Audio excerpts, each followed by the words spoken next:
So, after time to digest a brand new day, I want to talk about some weird things now after the hype.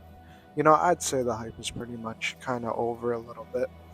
Um, but yeah, no, I want to talk about this real quick. First of all, I want to critique Jean Grey's character here real quick. Let's take a look at what she did throughout this movie. That Tom Holland says, "Well, you have me." All right, this girl needs to be in the raft. All right, she is a villain. She is a threat to society. Let's go over what she had done. First of all, she had people shoot each other. She had possessed multiple people to commit crimes, aka that tank in the beginning of that movie, that Punisher and Tom Holland are trying to get, and everything. Third of all, she made Zendaya make out with Peter, and she nearly killed Zendaya. She made Zendaya jump off the building, hoping that Peter would save her. Fourth of all, she nearly mentally, um, like, killed the entire city with her blast radius. At the end of the movie when she had all that, the powers and everything, she almost mentally, killed all those people. Zendaya was even crying, while she was frozen. Um, and then fifth, she made Hulk go crazy. Could have killed a bunch of people. Even when Bruce Banner is out of it, he's like, "Did I kill anybody?" You know how horrified he was to be the Hulk and everything. And then we have Tom Holland over here saying, "Oh, but you have me." I get it. It's a heart to heart. With the Aunt May sequence and everything. And yeah, it was a really good scene. Trust me, really, really good. I love this movie a lot. But you can love something and critique it, and like it's just this constant, like, it's such a cliche in modern Marvel, and I don't like it. But it's whatever. They had to fit something right here. The whole thing, though, looking back, reminds me a lot of WandaVision, when Wanda kind of had that whole town under her control.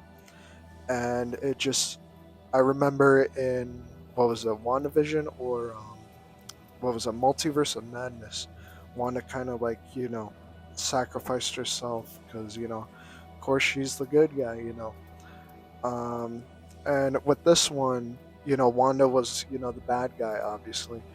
And then, but for Jean Grey, oh, she lost her sister, so it's okay. Which, I mean, I get that, but, like, come on now, like, you know what I mean? And I get what they were trying to do with Jean Grey. They were trying to establish her as, the first X Men introduced to the MCU, and they wanted to make her a good guy and everything. But they could have done a little bit more. I think they could have made her, who is it, the Dark Phoenix? They could have made her the Dark Phoenix, and then eventually it could have been almost like a Two Face type of thing, like a dual personality, split personality. You know what I mean? Like, it would have been the normal Jean Grey, who's good, and then what we saw in No Way Home could have been the Dark Phoenix, where she's evil. I think that would have been really cool.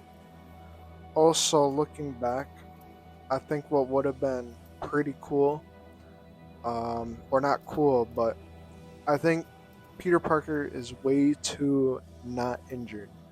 You know what I mean? Like, dude, first of all, he got shot by the Punisher. Pretty bad. It was a really bad shot. But also the Hulk. I'm not gonna lie, they nerfed Hulk, dude. They did. I was scared it was gonna happen, but they did. Scary wise, scary level, Hulk was pretty scary in this movie. I loved how they did the Hulk right here.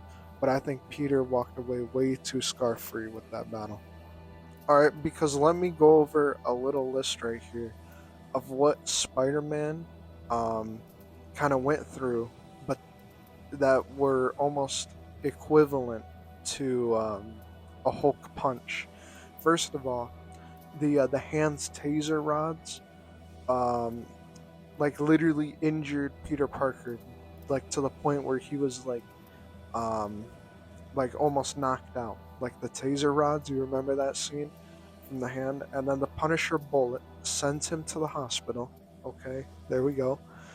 And a train, if you guys remember in Far From Home, he gets hit by a train and it knocked him out for a night.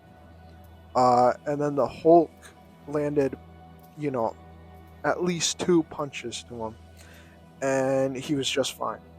Like, are you kidding me, dude? When are they gonna stop doing this to my boy the Hulk, dude? We need to talk about Zendaya and Ned too. All right, you knew it was coming. All right, I love the concept of Tom Holland's Spider-Man learning to accept and move on and find new friends, and I get that. You know, these are his friends, and yeah, it gave the Zendaya plot did give a little bit of heart to this movie. I will admit that, but I still think this movie could have worked without both of these characters, and let me tell you why.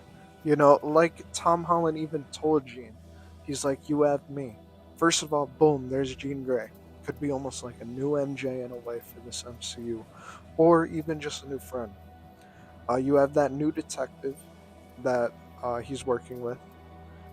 You have the Punisher even that you're working with here. You know, there's so much more opportunities for new characters to be introduced. Even that girl that was living at his apartment earlier that movie could have been like a new love interest, whatever, right there. Um, and yeah, like even Zendaya told uh, Peter towards the end of the movie when she found out he was Peter Parker. You know, she even told him that girl that you thought you knew, she's not here anymore. You know, and I thought that could have been a good opportunity to do almost like a Gamora and Peter Quill Star Lord situation. In Guardians 3, you know, Gamora doesn't like Star Lord anymore. You know, that girl that, you know, Star Lord thought he knew is just not there. And yeah, Ned could be there too. You know, Ned sort of remembers.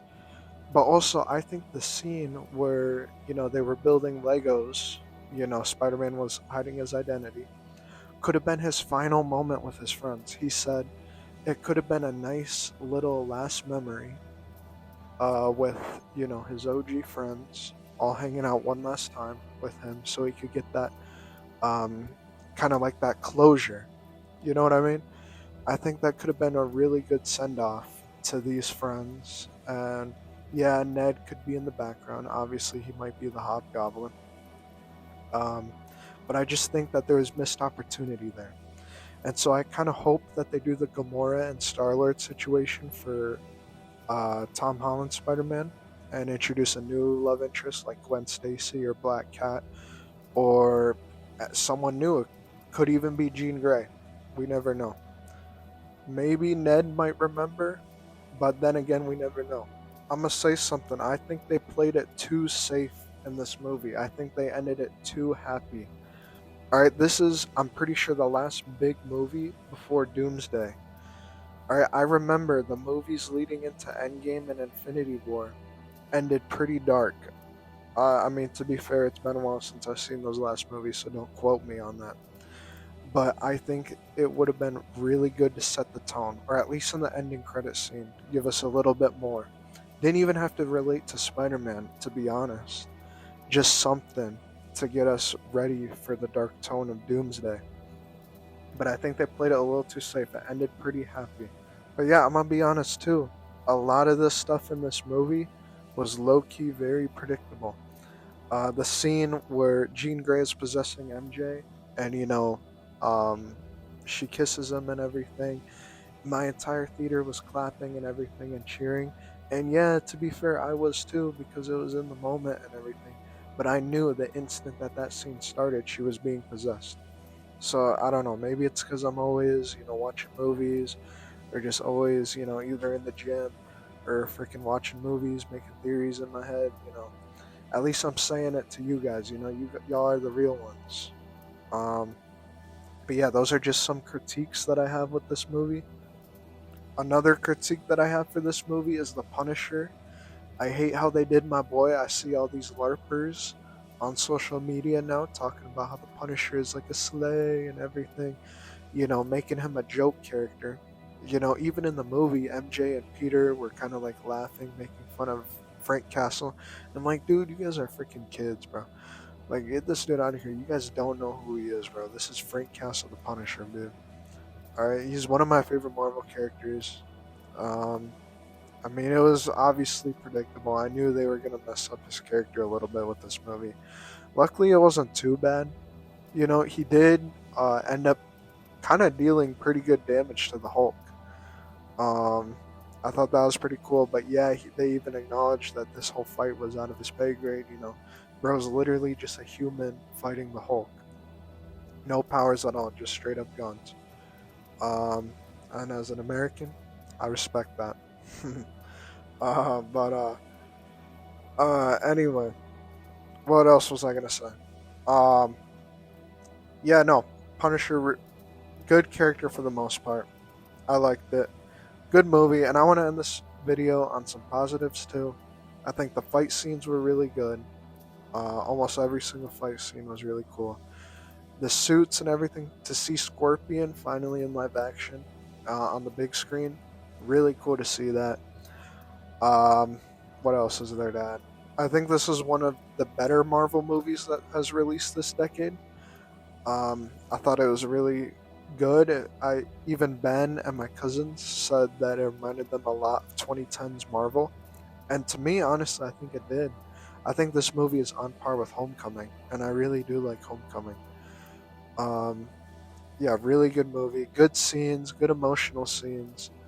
I like the ending a lot.